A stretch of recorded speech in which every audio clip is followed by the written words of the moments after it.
le projet de métro léger, si on prend logiquement, doit être analysé dans le contexte d'un système intégré de transport national. Le tracé proposé suit l'ancienne voie ferrée de Port-Louis à Quercy. On a eu Eben, on a eu des développements réduits, des développements bagatelles et ailleurs, et le métro léger ne traverse pas ces régions-là.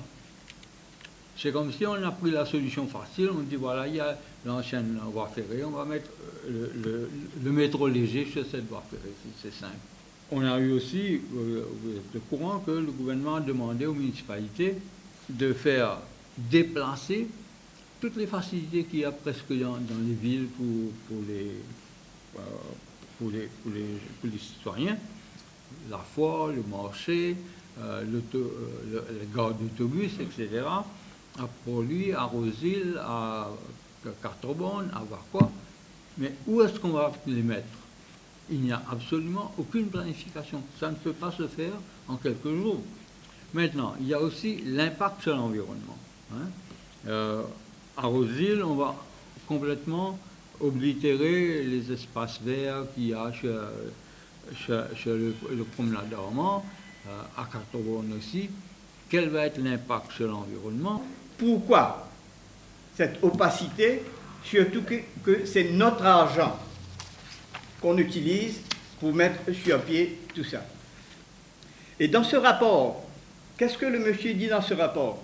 Il dit « An open busway can accommodate a range of bus vehicles operated ». Ça met un peu l'eau dans notre moulin qui dit que le busway sera bien plus efficace que le métro léger. Discomfort. Le rapport nous dit « It is assumed that 60% or more of the light rail passengers would stand ». Et notre chiffre, c'est 60%, c'est 80% des voyageurs qui vont se tenir debout de Port-Louis à Quercy. Et le rapport dit « This will deter people who currently drive to work in the very comfortable, cars ». Le rapport aussi dit « Job loss will take place in the Mauritian bus industry. Light rail system tend to employ fewer drivers than bus system ». Pourquoi cet empressement soudain pour le métro léger, surtout à la veille des élections? Est-ce que le contexte politique est propice pour le lancement d'un tel projet? Est-ce que les associations des consommateurs, les opérateurs privés et les syndicats du transport ont été consultés? Ils sont des acteurs très très importants dans cette formule. Et on a calculé, si on fait 4 millions par bus, bien sûr avec des bus de plus grand luxe, etc., on est arrivé au chiffre de 10 à 12 milliards, et le bus lane et les bus remplacés. Ce qui fait une économie de 10 à 15 milliards. Financement.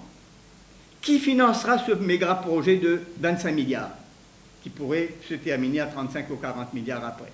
Quel sera l'impact sur la dette publique qui se situe déjà à 250 milliards? Comment va-t-on produire de l'électricité pour le métro léger?